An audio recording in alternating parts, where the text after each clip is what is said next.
ሔዋን ራሷን ስታ በወደቀችበት ሰዓት በር ላይ ሮዛ ትሳለቅባት ጀመር። አንቺ እዚህ ትታሰሪያለሽ፣ ባንቴሮ ደግሞ እዛ ይታሰራል። አይ ካልሽ ደግሞ ባንቴሮን አስፈትቼ አንቺን ወደ እስር ቤት ወረውርሻለሁ። አይ እኔ መታሰር አልፈልግም የምትይ ከሆነ አሁን የወንድምሽ ቤት አለ። የኔ እናት የምትኖርበት ቤት የወንድምሽ ቤት ነው። ስለዚህ ስሙን ለኔ በውክልና ሳይሆን ስምሽን ታዞሪልኛለሽ። በስጦታ መልክ ቤቱን እንድትሰጭኝ እፈልጋለሁ። እሺ ካልሽኝ ደግሞ እኔ አሳልፌ ለፖሊስ አልሰጥሽም። አይ ካልሽ ግን እሱም ቤት ካልሰጠሽኝ ግን አሳልፌ ለፖሊስ እሰጥሻለሁ። ከዛ አንቺ እስር ቤት ትበሰብሻለሽ፣ ባንቴሮ ከስር ነፃ ይወጣል ትላታለች። ምን እያልሽ ነው ግን? ቆይ ሮዛ ስትላት፣ አዎ ጓደኛዬ፣ በዚህ በኩል ጓደኛ የሚባል ነገር የለም። አሁን አግኝቼሻለሁኝ፣ እናም ምርጫው ያንቺ ነው ስትላት ነበር ራሷን ስታ የወደቀችው። በዛን ሰዓት ግን ዴብ ውስጥ ነበረ። ሮዛም ልክ ሔዋን ከወደቀችላት በኋላ ሉሊትንም ልካት ስለነበረ ከቤት የለችም። ስለዚህ እሷም ትታት ስትወድቅላት ትታት ነበር ሄደችው። በዛን መሀል ልክ ትታት ስትሄድ የሉሊት እናት ቆሻሻ ይዘው አረም ቢጤ አርመው ከግቢ ሲወጡ ነበረ ሔዋን በር ላይ ወድቃ ያገኟት። እናም በድንጋጤ ሲያዩዋት ራሷን ስታ እንደወደቀችና እንደማትሰማ ሲያውቁ ዴብን ይጣራሉ። አረ ልጄ እና እባክህን ቶሎ በል ትድረስልኝ፣ እዚህ ጋር ልጅቷ ወድቃለች በማለት ዴብን ይጠሩታል። ዴብም ምንድን ነው ብሎ እየሮጠ እየተንደረደረ ሲመጣ ሔዋን እንደጠበቀው አልነበረም ያገኛል። ደንግጦ ስለነበር እሱም ቁሞ ከማየት ውጪ ምንም ያደረገው ነገር አልነበረም። የሉሊት እናት ግን እንደምን ሆነሃል ልጄ እና እንጂ አረባክህን አንሳት በማለት እሷን ለማንሳት እሳቸው ሲታገሉ እሱ በድንጋጤ ሰው ቁሞ ይቀራል። እናም ጎትተው እንዲያነሳ ካደረጉ በኋላ እሱም እሺ በማለት ከነዛ ከቆመበት ከድንጋጤው ከነቃ በኋላ ሔዋንን ይዟት ወደ ቤት ይገባል። ቤት ከገባች በኋላ ለደቂቃዎች ራሷን ስታ ትቆይበታለች። ግራ ተጋብቶ ሔዋን እባክሽን እንቂልኝ በማለት የሉሊት እናትን ተጨንቃ ስለነበረ ሁለቱም ግራ ተጋብተው ነበር።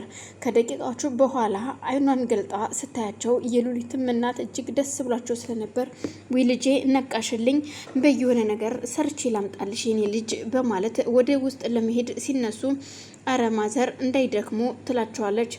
ልጅ ለእናቷ አትደክምም ምንጊዜም ቢሆን የኔ ልጅ አይዞሽ በማለት ቆይ ምንድነው የሆንሽው? ምንድነው የተፈጠረው? በማለት ዴብ የሚያፋጥጣት ጀመር። ሔዋን ግን እሱን ስለተናደደችበት ባንተ ምክንያት ነው ይሄ ሁሉ የሆነው።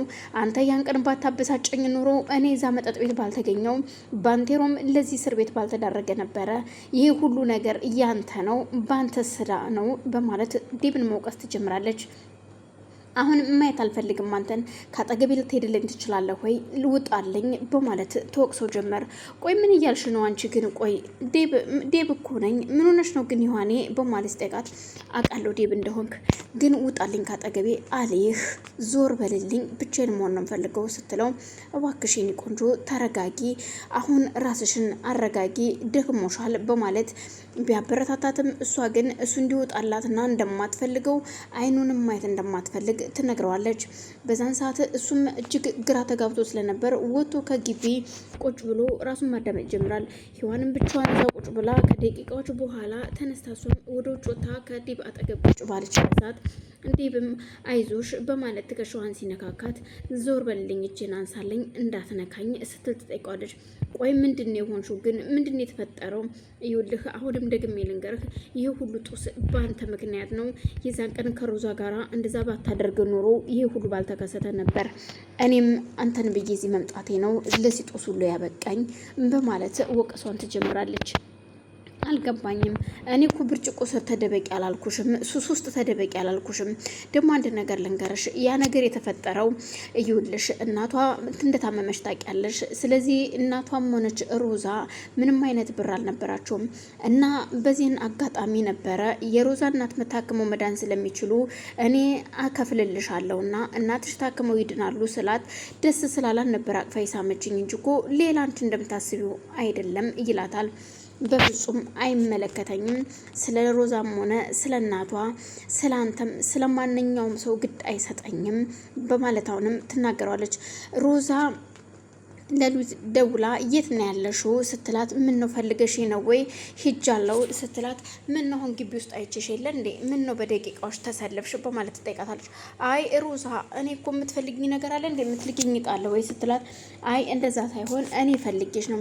ለማንኛውም ሮዛ በአሁኑ ሰዓት ላይ ሁላችንም ይቅርታ የምንጠያየቅበት ጊዜ ነው። እናም ይቅርታ ብንጠያየቅ ምን ይመስልሻል በማለት አንቺ ደግሞ ሰው ሊቀርብሽ ሲል አንቺ እንደገና ደግሞ ሰይጣን ትሆኛለሽ። እኔ አንቺን ልቀርብሽ ፈልጌ ነበረ ግን አንቺ ደግሞ የምትቀረቢ አይደለሽም የልጅ አውሬ ነሽ በማለት ሉላን ትሰድባታለች።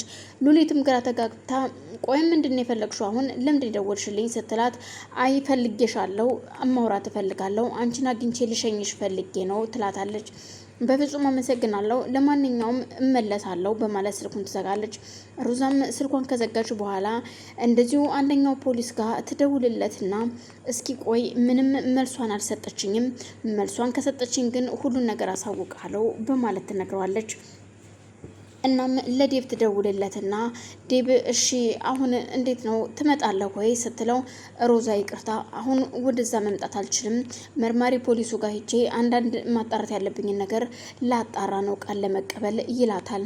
እና የእናቴስ ሕክምና ስትለው ለማንኛውም አሁን አልመጣም በማለት ይመልስላትና ስልኩን ይዘጋል።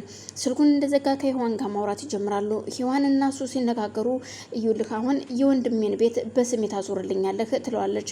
ቆይ ምንድነው የምትይው ማን የነገረሽ ሲላት ማንም ይንገረኝ ማንም አይገደኝም ግን በስሜ ያዙርልኝ በማለት ትናገራለች። ችግር